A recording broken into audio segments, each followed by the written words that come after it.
Ngayon nalalapit na ang pasukan, nagpasa ng ordinansa Mandaluyong City na nag-oobliga sa mga magulang na i-enroll at tutukan ang kanilang mga anak sa eskwelahan. Kapalit nito, sagot na ng pamahalang lungsod ang gasto sa pag-aaral ng mga bata mula kinder hanggang high school. May news to go si Rida Reyes. Sa barong-barong na ito, binubuo araw-araw ng 22 anyos na si Joshua ang kanyang mga pangarap sa buhay.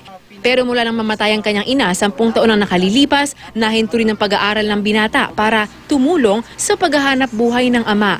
Imbes na pagbabasa ng libro sa classroom, paglalako ng gulay sa palengke muna ang inatupag niya para maitawid ang mga pangangailangan ng kanyang pamilya. Pag mamimili siya ng gabi, nakakapagod yun. Magbubuhat ng gulay, ng ganyan. Tapos ako yung, sa umaga, ako yung magtitinda ng mga gulay sa mga namimili. So kailangan mo talaga siyang tulungan? So parang kailangan mo magsakripisyo? Oo, for the sake na may makakain kami araw-araw. Nanghihinayang man sa kakayahan ng anak, wala naman daw magawa ang kanyang amang si Mang Ruben.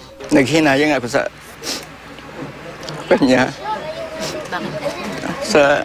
Magaling siya sa pag-aaral talaga.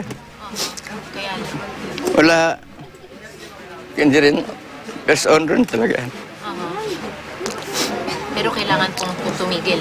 Kailangan siyang tumigil, talagang walang-wala kami. Ang problema sa mga out-of-school youth gaya ni Joshua ang nais daw tugunan ng lokal na pamahalaan ng Mandaluyong lalo ngayong magpapasukan. Kaya naman nagpasa ito ng ordinansa kamakailan para tutukan ang responsibilidad ng mga magulang sa maayos na pagpapalaki ng kanilang anak. Kabilang dito ang papanagot sa mga magulang na tatangging i-enroll ang anak sa eskwelahan. Gayon din ang mga magulang na hindi minomonitor ang performance ng anak at hindi dumadalo sa mga aktibidad sa eskwelahan. Ang mga lalabag na magulang pwedeng pagmultahin o ikulong. Ang lokal na pamahalaan ng Mandaluyong na raw ang bahala sa lahat ng gastusin, mapag-aral lang ang mga bata mula kinder hanggang high school. Wala pong excuse na hindi ma-enroll ang bata. If napalaki mo ng maayos ang mga bata, sila ay well-equipped for the future. These will grow up to be future leaders in their own fields.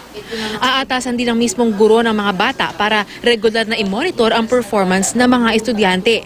Kami mga teachers ay hindi lang naman para matuto yung bata ng pagbabasa, hindi lang yung bata ay para matuto sa iba't ibang konsepto o kasanayan na dapat niyang taglayin. Kaming mga guro ay nandun din yung aming hangarin na paglaki ng mga batang ito ay maging kapaki-pakinabang sila, hindi sila maging liability ng komunidad. Bukod dito, paaralin din umano ng lungsod ng libre ang lahat ng interesado makapagtapos anuman ang edad o estado sa buhay. Katunayan, isa si Joshua sa mga nabigyan muli ng pagkakataong makapag-aral sa ilalim ng tinatawag na alternative learning system. Para kay Joshua, isa itong malaking pribilehiyo, ang susi sa muli niyang pagtahak tungo sa katuparan ng kanyang mga pangarap.